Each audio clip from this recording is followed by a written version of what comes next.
समेत गिरीश शिवा।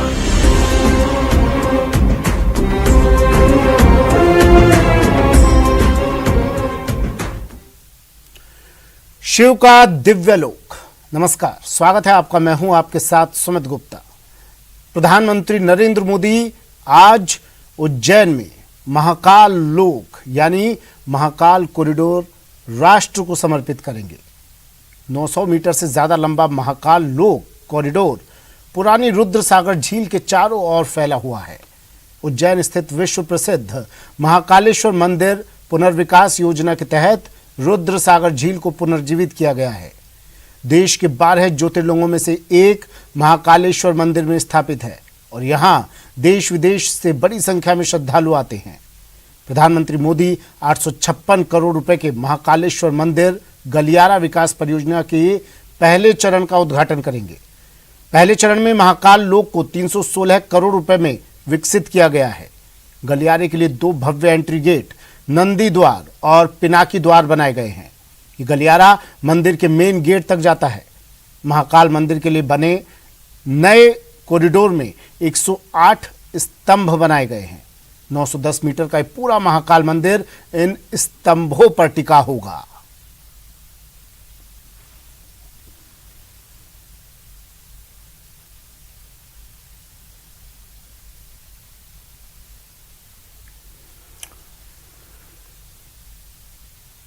तो इस महाकाल लोक के बारे में आपको बता देते हैं कितनी लागत आई, किस तरह से इसे बनाया गया, कितने वक्त में बनकर पूरा हुआ और क्या कुछ इसकी खासियत है। ग्राफिक्स के जरिए बता रहे हैं हम आपको। लागत 856 करोड़ इस लोक का निर्माण करने में आई। इसकी लंबाई करीब 900 मीटर से ज्यादा बताई जाती है। काशी कॉरिडोर से 4 गुना बड़ा बनाया गया है इसे। रुद्रसागर झील के पास ये स्थित है। भगवान शिव के 190 रूप से यहां पर दर्शन होंगे। इस लोक के प्रवेश द्वार पर शिव की विशाल प्रतिमा लगाई गई है। भगवान शंकर से जुड़े प्रसंगों का यहां पर चित्रण किया गया है। करीब 20,000 लोग यहां पर एक साथ आ सकेंगे।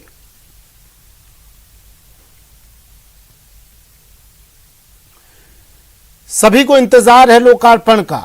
लोकार्पण के बाद इस महालोक में अपने इष्ट को न सिर्फ महसूस किया जा सकेगा बल्कि सनातन की श्रेष्ठता सजीव हो उठेगी।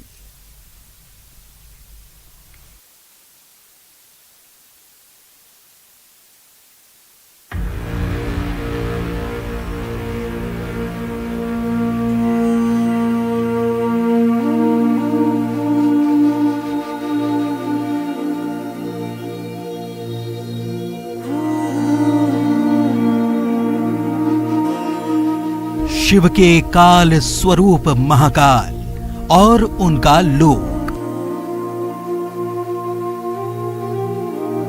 जिस पर कोई नियंत्रण नहीं, वो काल है और जिसके इशारे पर है वो महाकाल है।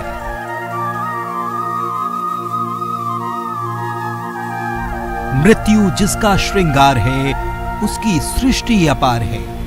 उस सृष्टि में समाने को सब तैयार है।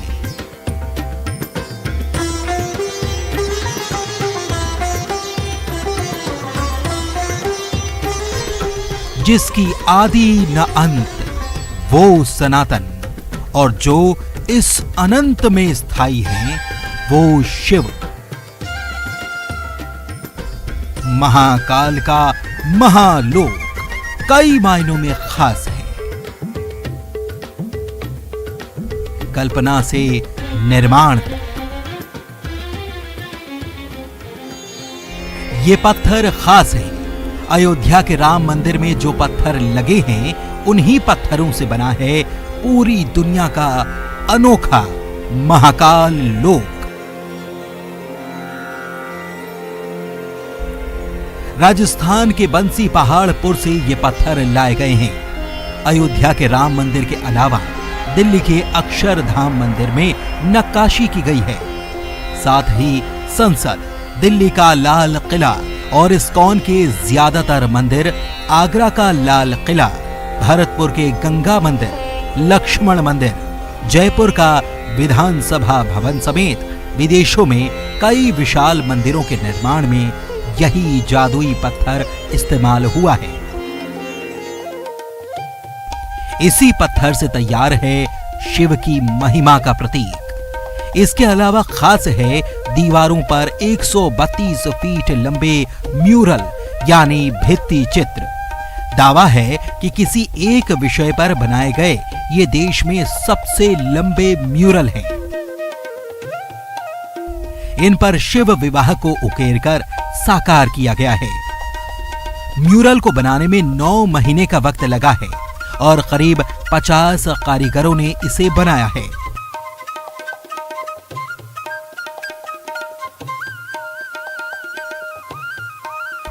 इससे पहले इस तरह की दीवार मुंबई में दादा साहब फाल्के के रूप में देखी गई है, लेकिन अब महाकाल की लोक की 132 फीट लंबी और 6 फीट चौड़ी दीवार के सबसे बड़ी म्यूरल वॉल होने का दावा किया जा रहा है।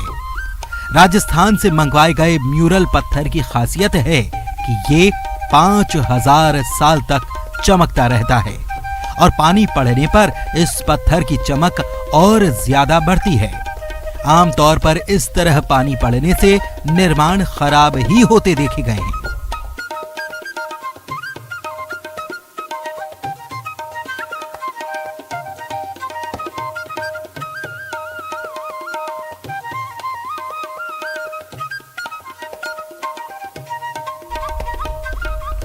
म्यूरल के जरिए शिव और माता पार्वती की पूरी कहानी बेहद खूबसूरती से उकेरी गई है। शिव को माता पार्वती के साथ मनाने की कहानी से लेकर शिव बारात, शिव को भस्म रूप में देखकर मां पार्वती की मां मैना का बेहोश होना और माता पार्वती का शिव के साथ विवाह के बाद कैलाश पर्वत पहुंचना, सब कुछ यहां अंकित किया गया है।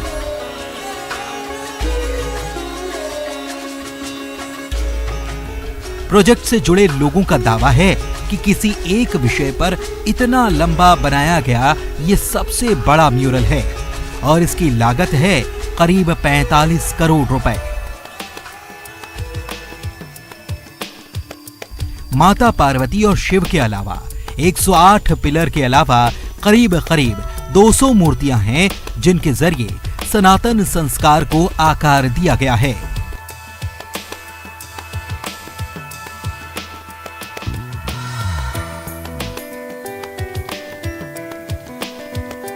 सप्त ऋषि के पास विशाल म्यूरल बना है जिसके पास में नंदीगण, भैरव, गणेश जी, पार्वती माता समेत अन्य देवताओं की 200 मूर्तियां बनाई गई हैं।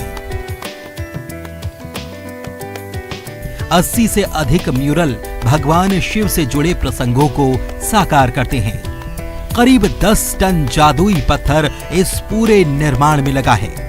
महाकाल पथ में 25 दीवारों पर करीब 52 और सप्त ऋषि पर 28 म्यूरल बनाए गए हैं। रुद्र सागर के सामने बना म्यूरल सबसे बड़ा है।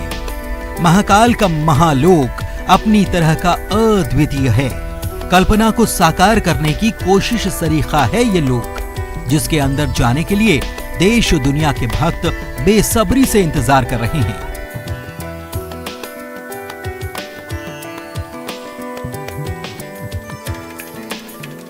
शिव अपार हैं, एक क्षण ब्रह्मांड के सबसे बड़े मैनेजमेंट गुरु और दूसरे ही पल औघड़दानी। शिव को लिखा नहीं जा सकता, शिव को साकार नहीं किया जा सकता, शिव को समझाया नहीं जा सकता। शिव में केवल स्वयं को समर्पित किया जा सकता है। तैयार हो जाइए शिव में समाने को। Bureau report, news 18।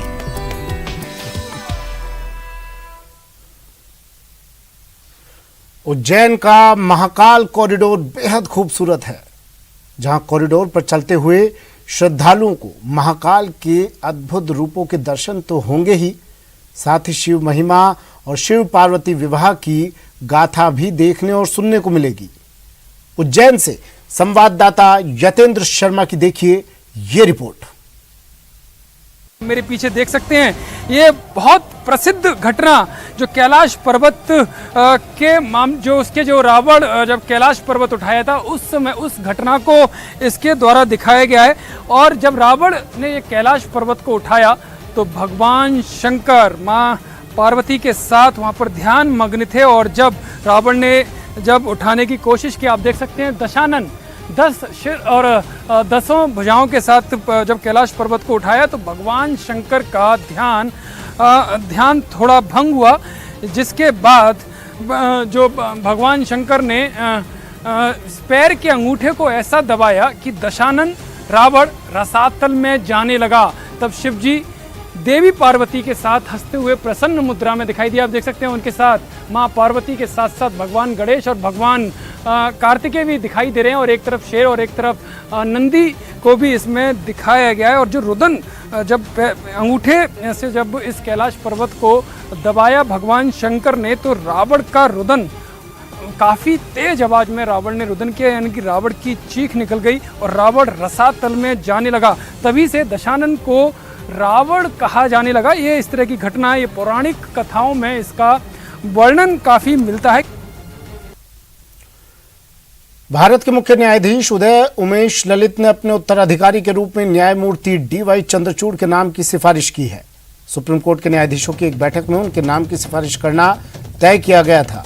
इसके साथ ही न्यायमूर्ति चंद्रचूड़ 9 नवंबर को भारत के 50वें मुख्य न्यायाधीश के रूप में कार्यभार ग्रहण करेंगे और उनका कार्यकाल 2 साल से अधिक का होगा। सीजेआई यूयू ललित ने केंद्र सरकार को उनके पत्र का जवाब भेज दिया है, जिसमें सरकार ने उनसे अगले सीजेआई के नाम के बारे में पूछा था। जस्टिस यूयू ललित 8 नवंबर को रिटायर हो रहे हैं। 9 नवंबर को जस्टिस डी.वाई. चंद्रचूड़ देश के 50वें मुख्य न्यायाधीश के तौर पर शपथ लेंगे और 10 नवंबर 2024 को रिटायर होंगे। न्यायमूर्ति डी.वाई. चंद्रचूड़ ने 1998 में भारत के अतिरिक्त सॉलिसिटर जनरल के रूप में कार्य किया है। उन्होंने 2013 में इलाहाबाद उच्च न्यायालय के मुख्य न्यायाधीश के रूप में शपथ ली थी। वो बॉम्बे उच्च न्यायालय से भी जुड़े रहे हैं और उन्हें 2016 सुप्रीम कोर्ट में न्यायाधीश के रूप में पदोन्नत किया गया था। राहुल गांधी ने कर्नाटक के चित्रदुर्ग जिले के हरथीकोट गांव से भारत जोड़ो यात्रा की शुरुआत की। 7 सितंबर को कन्याकुमारी से शुरू हुई ये यात्रा अब तक 867 किलोमीटर की दूरी तय कर चुकी है। ये कुल 12 राज्यों से होकर गुजरेगी और जम्मू कश्मीर में समाप्त होगी। यात्रा का आज 34वां दिन है। बता दें कि राहुल गांधी ने सोमवार को तुमकुर जिले के पोचकट्टे से भारत जोड़ो यात्रा शुरू की थी।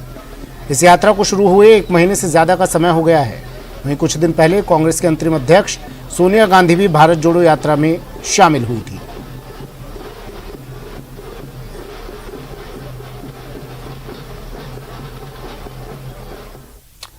बॉलीवुड के महानायक अमिताभ बच्चन आज 80 साल के हो गए हैं। बिग बी का एक जन्मदिन खास तरीके से एक जश्न के रूप में मनाया जा रहा है। वहीं पीएम मोदी ने भी अमिताभ बच्चन को जन्मदिन की बधाई दी। Big B, angry young man, Shahenshah, Don, star of the millennium, ऐसे कई नाम हैं अमिताभ बच्चन के। सदी के महानायक अमिताभ आज 80 साल के हो गए हैं। 7 हिंदुस्तानी से शुरू हुआ फिल्मों का सफर ब्रह्मास्त्र और गुड बाय तक जारी है। 4-5 फिल्में रिलीज की कतार में भी हैं। जिंदगी के 8वें दशक में अमिताभ किसी यंग एज स्टार की तरह एक्टिव हैं।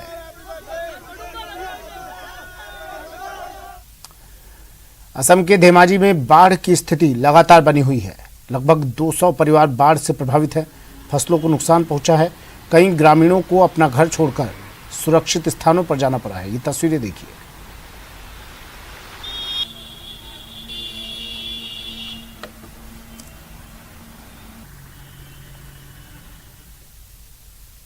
थोड़ा सा देखिए, थोड़ा सा बारिश आने से ही इतना पानी हो जाता है। अपना सीजूबाड़ी से लेकर ये रुक्मिणी गांव तक इतना पानी ये साइकिल लेकर आता है, इतना परेशान नहीं होता है। लेकिन आज तक कोई ऐसा, सब कोई बोलता है जो ये होगा वो होगा, लेकिन अभी तक कुछ नहीं हुआ। खाली आकर न्यूज़ करके दिखाता है, फिर भी उन लोग को, जो ऊपर वाले लोग हैं, उन लोगों को कोई कान में सुनाई नहीं देता है।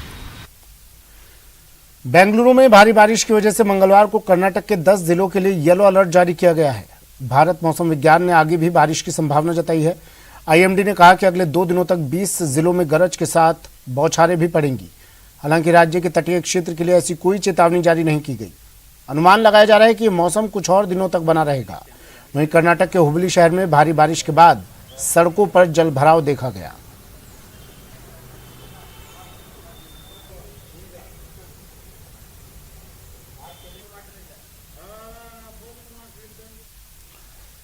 अलविदा नेताजी, पूरा देश आज यही कह रहा है। मुलायम सिंह यादव का आज अंतिम संस्कार होना है। अंतिम विदाई के लिए जन सैलाब उमड़ पड़ा है। मुख्यमंत्री अशोक गहलोत भी अंतिम संस्कार में शामिल होंगे। बताया जा रहा है करीब 3 बजे राजकीय सम्मान के साथ मुलायम सिंह यादव का अंतिम संस्कार किया जाएगा।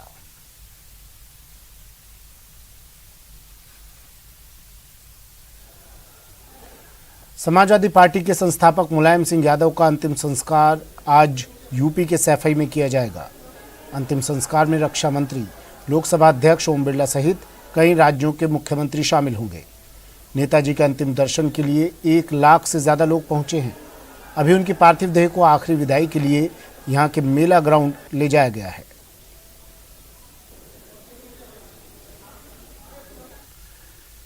कोटा के स्टेशन इलाके में 9 महीने के बच्चे के अपहरण से हड़कंप मच गया। वारदात निजी बैंक के सामने स्टेशन इलाके की है।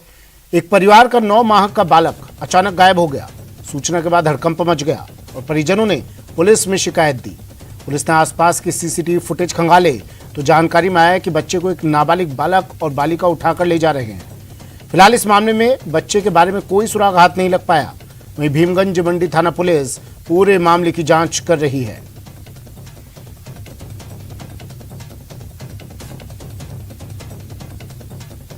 एक बच्चे का अपहरण, एक बार फिर अपहरण की वारदात कोटा में, और बताया जा रहा है नाबालिग 2 नाबालिग बच्चों ने यह अपहरण किया, एक बच्चा और एक बालिका। इसमें सीसीटीवी फुटेज में दिखाई भी दे रही है। तस्वीरें देखिए आप, बच्चा चोर सीसीटीवी में कैद, लेकिन अभी तक ये पुलिस के हाथ नहीं लगे हैं। पुलिस अब इनकी सरगर्मी से तलाश कर रही है। ओम प्रकाश कोटा से मेरे सहयोगी फोन लाइन पर जुड़ गए। ओम प्रकाश, क्या अपडेट पूरे मामले पर? पुलिस की जांच तफ्तीश कहां तक पहुंची?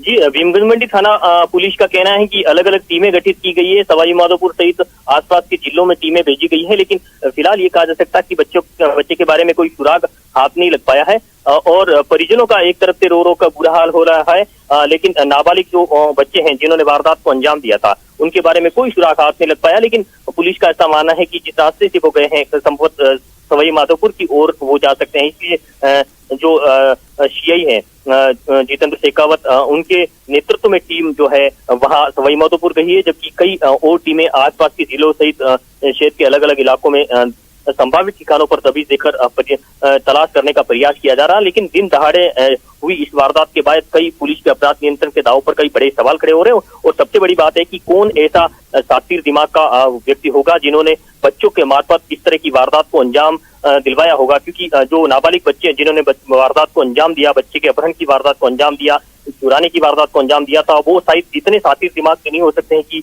वो खुद अपने हिसाब से अपने मार्फत इस तरह का दिमाग काम में लेकर वो एक 9 माह के बच्चों को चुरा कर ले जा सकते हैं। निश्चित रूप से इसमें कहीं कुछ बड़े उम्र के आरोपी जरूर उसमें शामिल हो सकते हैं, लेकिन फिलहाल पुलिस पूरे मामले को तफ्तीश का विषय बता रही है। और परिजनों का एक तरह से रो रो का बुरा हाल है, और सोशल मीडिया के मार्फत भी पुलिस अलग अलग जगहों पर जो है फोटो भेजकर बच्चे को तलाशने का प्रयास करी। लेकिन ये कहा जा सकता है कि फिलहाल बच्चे के बारे में कोई सुराग हाथ नहीं लग पाया, और भीमगंज मंडी थाना पुलिस जो है पूरे मामले की जांच करने की बात कर रही है। ठीक है, शुक्रिया ओम प्रकाश तमाम जानकारी के लिए।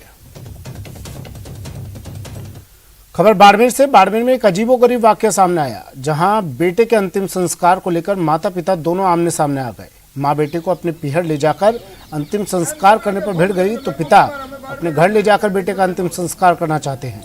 फिलहाल शव को मोर्चरी में रखाया गया है और मोर्चरी के बाहर समाज और परिजनों की भीड़ जमा हो गई है। दरअसल शास्त्री नगर निवासी राणा राम लोहार और उनकी पत्नी के बीच पिछले 6 साल से अनबन चल रही है। बेटे की मौत के बाद उसके अंतिम संस्कार पर भी दोनों आमने सामने हो गए। फिलहाल दोनों के बीच समझाइश का दौर चल रहा है। बच्चे को कल लाया था इधर बाड़मेर, तो बुखार आया था तो चेक करवाने के लिए लाए थे। तब मेरे को फोन आया तो मैं आया यहाँ पे, और सुबह इसकी डेथ हो गई। अभी बॉडी घर पे लेके जा रहा हूँ, लेकिन ये मेरे ससुराल वाले लेके जाने नहीं दे रहे। मामला ये है कि राणा राम जी और इनके परिवार वाले ये सब कह रहे भाई बॉडी बच्चे की हमारी है, और राणा राम जी जो ससुराल पक्ष वाले कह रहे हैं कि हम शिव ले जाएंगे, और राणा राम जी शास्त्रनगर से है तो ये अपने बॉडी बच्चे की यहाँ लेना चाहते हैं और इनका दाह संस्कार यहाँ करना चाहते हैं। भारतीय फुटबॉल के लिए आज का दिन ऐतिहासिक है। भारत में करीब 5 साल बाद आज फीफा अंडर-17 महिला विश्व कप का आगाज हो रहा है। आयोजन में केंद्रीय खेल मंत्री अनुराग ठाकुर के न शामिल हो पाने पर केंद्रीय मंत्री धर्मेंद्र प्रधान ने कहा कि मेरे सहयोगी केंद्रीय खेल मंत्री अनुराग ठाकुर व्यस्त होने के कारण नहीं आ सके और इस आयोजन में भारत सरकार हर तरह का सहयोग करेगी।